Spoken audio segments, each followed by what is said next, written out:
Now, as I was saying, I began to research really deeply, and I already knew that the book had to been our book and could not have been the book of other people, because those people in the book obviously were black people.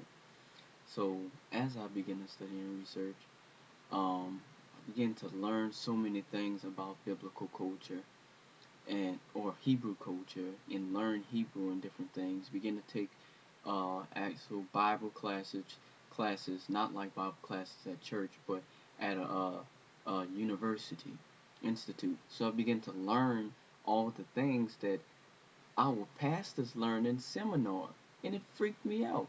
There was this book given to us, and one second, I'll show you, called An Introduction to the Bible: A Journey into Three Worlds, sixth edition. It's probably no longer in use because this was about 2006. By Christopher Hall and William A. Young. And I said this book is blasphemy. This book is talking about that the Bible was taken from Babylonian stories and all this different uh hullabaloo, and talking about the story of Lilith, who is supposed to be a demon and one of the supposedly the first wife of Adam, and saying that the Psalms were made up and all this different stuff. And I'm like, hold up, y'all was supposed to be pastors, and y'all preaching this, y'all believe this crap, and then y'all want to come to us preaching us, leading us falsely. I said, y'all can't be right. Then someone else told me that Martin Luther King didn't even believe in the Bible. He thought it was a good story.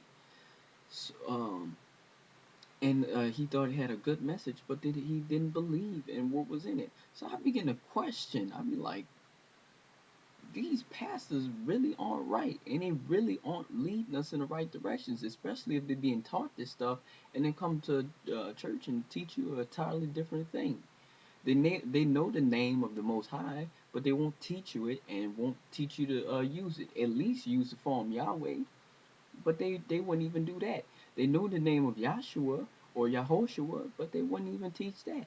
So I said these pastors are heretics. Um, because they believe this crap, and if you discuss it with them, they'll tell you about the Jawas and the Elohis and Jamrock conference and all that stuff, Council Nasir. They tell you about all that, but they won't give you any of the correction. They give you the distortion and the lie.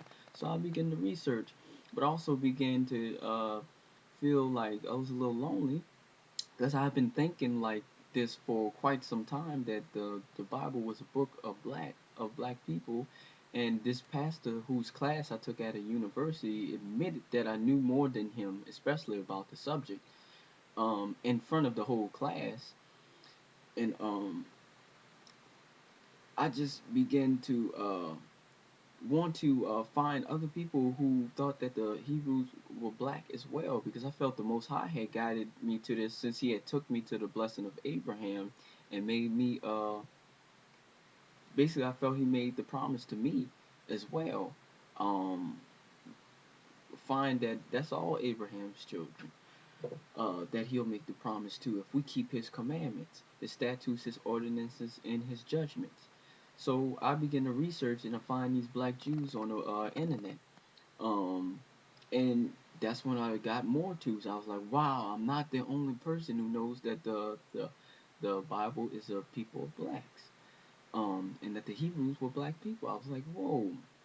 I mean, let me research this a little deeper. I started researching more, and I began to get a whole bunch of tools. I found Deuteronomy 28 and began to analyze this, and I was like, whoa, this is some serious stuff. That could only be us.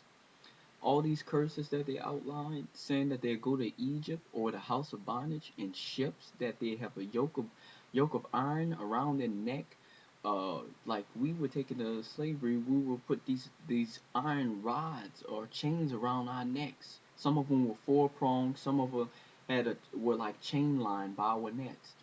How how a nation from afar whose facial expressions are fierce, like an eagle, um, who would come from afar, whose language we would not understand, and who would not have regard for the young or the old. Man, it sounds just like Europeans who came to get us.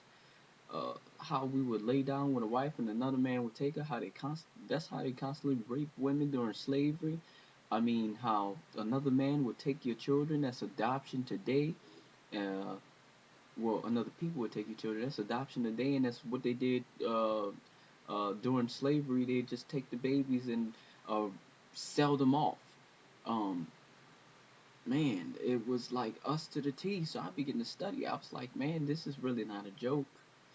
The around this time was about 2006. I was like, this really wasn't a joke. So I began to research more. Then I found Hebrew Israelites.org, and I began to look at their page. At the time, though, I believe they're pretty much on point now, and I just want to do everything I can to work with them in unity so that we can awake our people. But at the time, I didn't feel that uh, they were up to scholarly speed. So one thing I had was that they called themselves Hebrew Israelites, and I felt that if you were Hebrew, you are an Israelite. So I felt there was sort of a contradiction, but not contradiction, but redundant. But I don't think so anymore. What I think now is that it reminds you of who you are. At the time, I called myself a Messianic Hebrew, which I still call myself, which means I'm just a Hebrew that believes in the Messiah. And that's no different from Hebrew Israelite. I don't want to make any distinction because we all one. This is about unity. This is not about doctrines, because when the scriptures say men make doctrines just to fight among themselves, nothing comes from it. So I'm all unity with the Hebrew Israelites or any other group of black Hebrews, black Jews, Ethiopian Hebrews, um, uh, African Hebrew Israelites, whatever you want to call yourself. Just know that you're a Hebrew, and the Messiah did come. His name is Yahshua, Yahoshua, Yahusha, or Yahushua, whatever you want to call him, as long as it's his Hebrew name or a variation of his Hebrew name that is recorded in Scripture.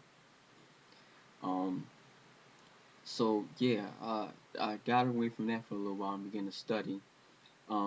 Went back to the South for family problems, and that's by the time I was a Nazarite, um, and began to study even more and just learn all the things that the Most High commanded us to do.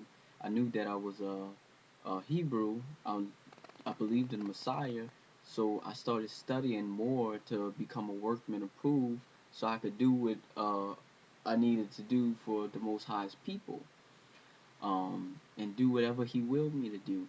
So I started learning that Christmas was a pagan holiday. It comes from Saturnalia.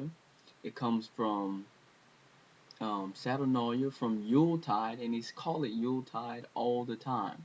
It's like a Persian festival of the what it was, winter solstice.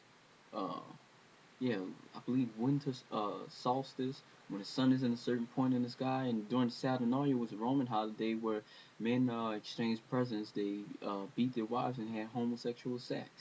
Um, and I was real grossed out by that. And so black y'all need to stop claiming this Christmas stuff, especially talking about that Santa Claus is a black man, because Santa Claus, Saint Nicholas was his name, is a Turkish bishop who had a black friend named Pedro who went out and he gave uh, presents, but is mixing that with this pagan Roman holiday makes no sense, especially talking about is the nativity of the Messiah, when Palestine is way too cold to have a baby in a manger in December.